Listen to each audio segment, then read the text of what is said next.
반갑습니다. 청춘부동산입니다.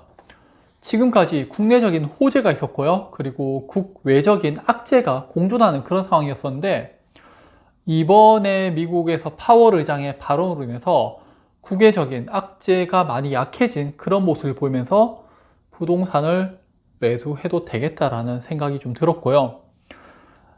제가 올 4월까지는 가격이 많이 저렴했기 때문에 매수를 권했었고요. 그 뒤에는 가격이 좀 반등이 했었고, 미국의 금리 인상으로 인한 그런 문제로 위험성을 이야기했었지만은 이제 그 위험했던 금리가 동결 또는 내년부터 하락에 대한 신호를 주면서요. 이제는 좀 마음 편하게 주택을 매수해도 되는 그런 시기라고 보고 있습니다.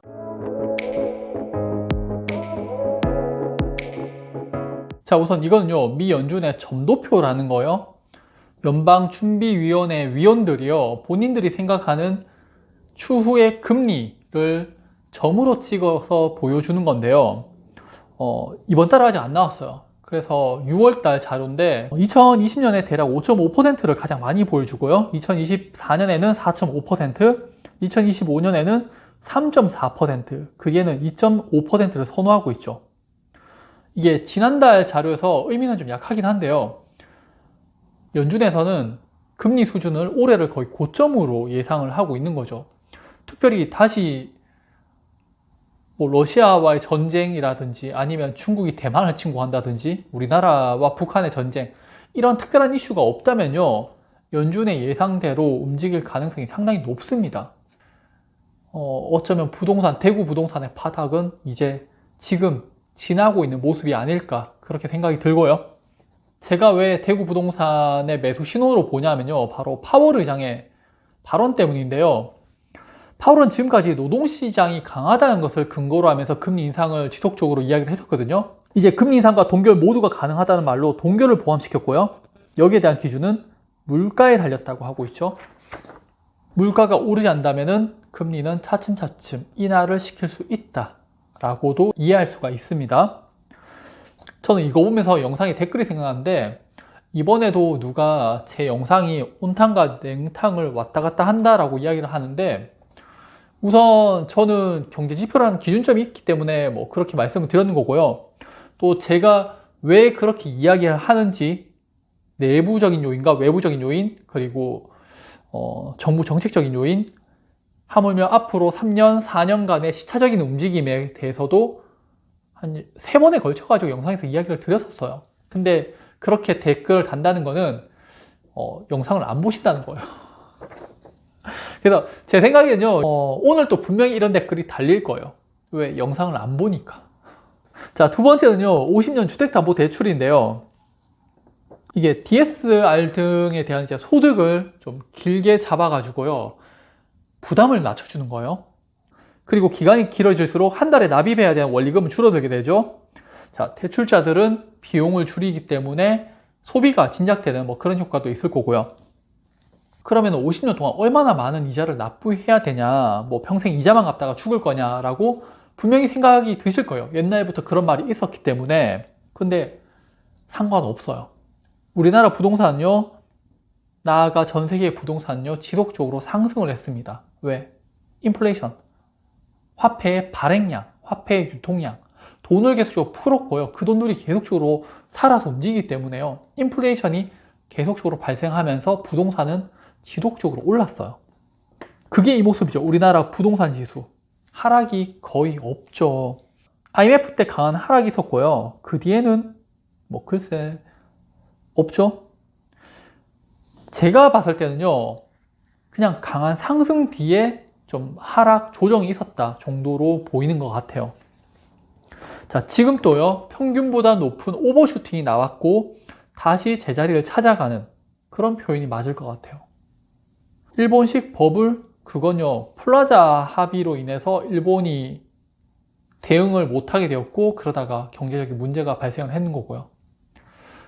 또 인구 감소는요, 수요자가 감소하지만은 우리나라는 지속적으로 돈을 풀 거기 때문에 인플레이션이 계속 발생하면서 실물 자산인 부동산의 가격은 계속 오를 수밖에 없을 것 같습니다. 즉, 주택담보대출은요, 인플레이션이라는 화폐 가치 하락을 일으키고요, 그 하락으로 대출을 녹일 수 있다는 거예요. 조금 어렵죠? 몇 년 전에 달러 리부트라는 말 들어보셨어요? 미국의 부채가 워낙 많으니까 트럼프가 달러를 많이 발행해서 돈을 갚아버리고 그 달러를 다른 새로운 달러의 개념인 화폐를 만들겠다라는 그런 게 유행했었는데, 제가 그렇게 되면은 달러에 대한 신뢰성이 무너지기 때문에 이제 미국에서 발행하는 그 화폐는 기축 통화가 안 된다라고 이야기를 했다가 그 달러 리부트 신봉자들한테 엄청난 공격을 받았었거든요. 근데 그것과는 달라요. 미국은 기축 통화라는 그런 화폐의 지위가 있지만요, 우리나라의 화폐는 기축 통화는 아니고요. 실제 이런 모습들이 남미에서 많이 보이고 있죠. 브라질, 아르헨티나, 베네수엘라 다 마찬가지예요. 또 50년 주택담보대출을 부담스럽게 생각하시는 분들도 분명히 있을 건데요. 근데 해외에서는요, 채권 100년물도 있고요. 미국도 이제 뭐 100년물을 발행한다 안 한다라는 이야기도 있었고요. 말 그대로 100년물은 100년 동안의 돈을 빌리고 이자를 지급하겠다는 거예요. 자, 50년물 주택담보대출은 50년 동안 돈을 빌리고 이자를 갚겠다는 건데, 은행이 너 못 믿으니까 원금도 함께 갚아라고 하면서 원리금을 상환하라고 하는 거죠. 그리고 마지막으로는요, 우리에게는 민주당이 있습니다. 전 세계가 지금 인플레이션을 날리고 긴축을 하자고 금리 인상을 해야 된다고 주장을 하고 있는데도 불구하고요, 민주당은요 35조 원의 추경을 제안합니다. 또 돈 풀자는 거죠. 자, 역대 정부별 추경을 보면요, 문재인 정부 때 엄청나죠.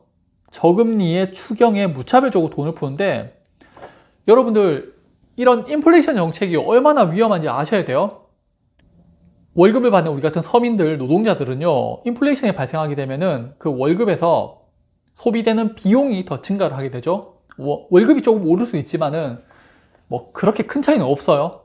자, 그런데 그런 제품을 만들어내는 기업가들, 원자재 가격 상승을 제품 가격으로 전가시킬 수 있는 그런 기업가들, 그리고 화폐 가치 하락으로 실질적으로 실물 자산이 상승하는 거기 때문에 그런 부동산을 보유하고 있는 자산가들 같은 경우에는요, 인플레이션 때 엄청난 수익을 얻어가게 됩니다. 그게 지금 주가가 급등하는 이유고요. 어떤 경제 위기가 터지고 나서, 전 세계가 돈을 풀고 나서 인플레이션이 발생하면서 손해를 봤던 자산가들은 더 큰 부자가 되는 이유라고 보시면 되세요. 그리고 그게 문재인 정부 때 지속적인 인플레이션 정책으로 부동산 가격이 상승하다가 코로나 때 더 크게 부동산이 급등을 하게 되죠. 그러면서 서민들은 부동산을 못 사게 되는 그런 사태가 발생을 하게 되었고, 그래서 영끌족이라는 게 생기게 됐죠. 자, 그런데 윤석열 정부에서는요, 더 심한 일을 했었죠. 추경은 우리나라 경제 전반적으로 돈을 풀자는 건데, 윤석열 정부에서는요, 특례 보금자리로 있는 걸 만들어 갖고 부동산에 40조 원을 투입을 시켰죠. 저는 우리나라는요, 남미형으로 가고 있다고 봐요. 그게 브라질, 아르헨티나, 심각한 경우에는 베네수엘라까지 돈을 계속적으로 풀게 되고, 인플레이션, 물가 상승, 부동산 가격은 계속적으로 급등을 하게 되고, 돈을 많이 풀다 보니까 화폐 가치가 떨어지니까 환율은 계속 급등하는 그런 사태가 지금 남미에서 일어나고 있는데, 우리나라가 그 뒤를 답습하고 있는 것 같습니다. 정리를 좀 하자면요, 내부적인 요인으로 우리나라의 돈을 지속적으로 풀고 있다는 것, 그리고 외부적인 요인으로 미국에서 금리 인상을 이제 동결 또는 내년부터 인하로 전환할 수 있다는 점에서 대구 부동산 시장은 지금이 거의 바닥을 지나고 있는 수준이라고 생각을 합니다. 그래서 대구 부동산의 미분양이 점점 빨리 소화가 될 것 같고요. 2025년, 2026년 지나고 나면은 대구의 신축 물량이 거의 없다는 것을 아셔야 되세요. 그런 점을 고려한다면은 대구의 실거주자분들이 뛰어들기보다는요, 올 하반기가 지나면서 다시 또 한번 타지의 투자자들이 대구 부동산 시장을 많이 노릴 것 같습니다. 오늘 영상도 도움이 되셨으면 좋겠고요. 또 다음번에 다른 영상으로 찾아뵙도록 하겠습니다. 감사합니다.